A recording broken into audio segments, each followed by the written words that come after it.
Peace World, and welcome to a special conversation for the Sportster. My name is Adam Barnard. Thank you so much for joining me again today. My guest is one-third of the current AEW Trio champions, a former AEW champion himself, and the star of the Peacock show Twisted Metal, Samoa Joe. Sir, an honor and a privilege to speak to you today. How are you? Excellent. Very good to be here. Good. Thank you for your time. I appreciate it. I just read the news about your ankle as well during the filming of Twisted Metal. First things I want to ask, sir, because it's the polite thing to do. How are you feeling? I couldn't really tell anything was off last night or the other night in your match on Wednesday. Oh, I mean, yeah, because I mean, it happened months ago. So, I mean, it's been plenty of time since the healing process has happened. I've since then a few times, won a trios championship. So, yeah, it feels good. Yeah, it's a small fracture. Like I said, it wasn't a break. It was a fracture, and on the smaller side, thankfully. But yeah, it was it sucked at the time. But along with the crew and stuff, it all worked out. And yeah, I'm feeling good. So yeah, I'm good. Good, man. Good. Like I said, I just want to be polite. Want to make sure you're good. I figured it was, that those can be a little nasty. I appreciate that.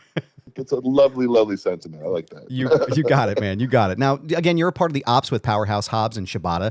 What's the experience like been working with them and then also holding the trio titles together? It's been a fun experience. And I would include Hook in order to be there, work with these talents, allow them to kind of develop more on the world stage. It's always a cool experience for me, and I think everybody who's been a part of the faction is kind of coming into their own, I'm digging it a lot. Good, man. Now, I know that you've been in the game for a long time. You've held championships and titles across multiple companies, and you're an established veteran in the wrestling world. Is there anyone in the locker room at AEW that comes to you with questions? And in your opinion, who do you think would maybe potentially be the next big thing at AEW? As far as general questions, I mean, I think that's just kind of with working with one another. That's kind of where I gained a lot of my knowledge, is working with guys who are veterans to me, and just those interactions and observing and seeing how they viewed a match, how they would put it together. I'm not one for unsolicited advice, mainly because a lot of the times it goes unheeded. So in the spirit of that, usually a lot of that happens just in the interactions of working with one another and stuff. And it's always cool to see if they do pick something up, or they do kind of enhance their repertoire with something that they learned in those interactions. And as far as stars that are coming up, I mean it's you have quite the plethora when it comes to AEW. I mean, a lot of young guys that are just above and beyond. I mean, I think legitimately, I don't think it's very hard to see. I think singling out just one or even five would kind of be a detriment to the amount of talent that we have, especially young talent, within the bounds of AEW. Now, I know you had your first match back this week on Dynamite since you were attacked by the Death Riders. Seems like there might be some unfinished business there with them after that attack. Do you have any messages you want to give to the Death Riders ahead of Forbidden Door next week? Oh, no. Well, the thing about Death Riders is they're super dumb, right? So the communication skills really low, but they do understand getting smacked around the face and then punched in the head. So, I mean, we're going to communicate them with the best way they know how to communicate. And, hopefully we can come to a satisfactory resolution, which will be, probably them not communicating at all after that. So we'll see. I would be absolutely terrified seeing you coming straight at me in the ring. So I wish them the best of luck, sir, because they're going to need it. But wrestling continually evolves in terms of in-ring styles, but your own style has remained pretty timeless, and it seamlessly kind of fits into several eras and promotions. Where did you draw inspiration from to develop your style, and what's been the secret for you to maintain it in such a timeless manner, when the modern era is so high with, high spots and things like that? I just a lot of my influence came from a lot of my career path.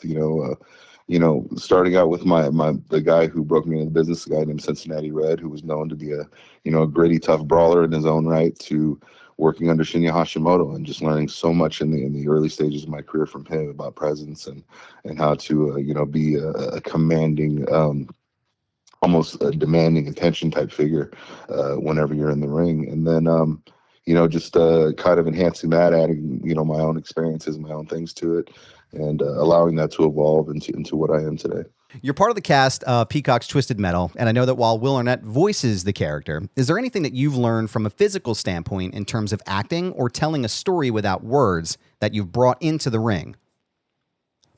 Oh, I mean, a tremendous amount. I think, being a force, especially with the Sweet Tooth Mask, which is very, very not inclined to show a lot of emotion just by its nature. Yeah, you really just in the practice of being that character, your body language and how you express yourself can't help but improve. And yeah, I've definitely noticed myself being a little bit more emotive in in the ring whenever I do things. Now, I know, obviously, like we said, Will Arnett voices the character. Is there anything that you say or any wild stuff that you do during the takes? You're like, oh, this is never going to make air. You just have a good time with it while you're standing there with Anthony Mackie. No, because in all honesty, well, I'll tell you why. I really don't want to throw off the other actors. I know they're in the middle of their takes. They're trying to give their best performance, and really, just out of respect to them, I wouldn't have the nerve to do that. I would hate to break a take when somebody was like kicking ass on their end of the shot, and I just decided to kind of half-ass it or whatever. Like I really do try to give my best effort because, man, everybody works so hard. I'd hate to be the person that was like not working as hard as anybody else. And what can viewers expect of season 2? Because I know it's out now on Peacock, and it's 2 episodes every, it's every Thursday. Releases Thursday, yeah. 2 new episodes. What can fans expect from this new season? If you really, really enjoyed our first season, if you haven't checked it out, I highly recommend it. It is that amped up times 2. to kind of draw it all in. But no, legitimately, I mean, we had just such a bigger scale and scope, and now we actually enter into the tournament. And if you love car combat, you love comedy, you love gore, horror, all that stuff, we got a little bit for everybody. And it's come out to be a very enjoyable show that I love working on, and I really hope people enjoy. Now, we're approaching the 20th anniversary of your legendary Ring of Honor bout against Kenta Kobashi. Can you talk us through what was going through your mind as you stood across the ring from him, and what he was like to work with inside and outside of the ring? And are there any stories that you want to share from that experience? Kenta Kobashi, both as a wrestler, inside, outside the ring, probably, the consummate professional, one of the kindest souls and most, just awesome people you could have the pleasure to meet in the ring, just an absolute beast, an unstoppable tank of a human being who just keeps coming forward and keeps kicking ass. And, like I said, I had the tremendous fortune and opportunity to face him one-on-one in the ring, in the better part of his career when he was, he was never not great, but, at a time when he was probably at his most formidable. And, we got to, give fans, especially ROH fans at the time, a really, truly special experience when, at the time, not a lot of Japanese wrestlers ever made their way to U.S. shores. Now, my last question for you, Joe, I want to thank you again for your time, sir. It's been an absolute pleasure. I know that you are a hip-hop fan, like me. You're a hip-hop head, like me. And we've had a string of really incredible releases recently, just in the past summer, I feel like. And I would be remiss not to ask you your thoughts about the Clipse record, and if you've heard anything else that you've really enjoyed recently. Anything Clipse puts out is fantastic. So, I'll always enjoy a Clipse release. Stuff that I've heard lately, honestly, no. But only because I've kind of been on another music kick for right now. I've kind of been, small house indie punk bands, more like current stuff. Because I stopped listening to stuff post 2010, and then now I'm kind of like, all right, I'm gonna give it a shot again and see if there's anybody I really dig out there right now. So, yeah, that's kind of where, I've gone on a journey. But I know me, once I get back on the road real heavy, I'll be right back into my hip-hop catalog and checking that stuff out. So I'll definitely have some better and more thorough picks for you.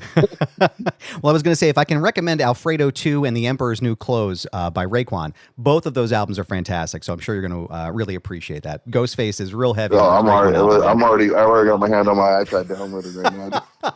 Dude, that Raekwon album is You said Raekwon, on. It's all right. I'm in. Yeah, I was gonna say, yeah, it's sold. Just give me all of it right now. So, Samoa Joe, once again, thank you so much for your time. Season 2 of Twisted Metal is currently streaming now on Peacock with 2 new episodes each Thursday through the end of August.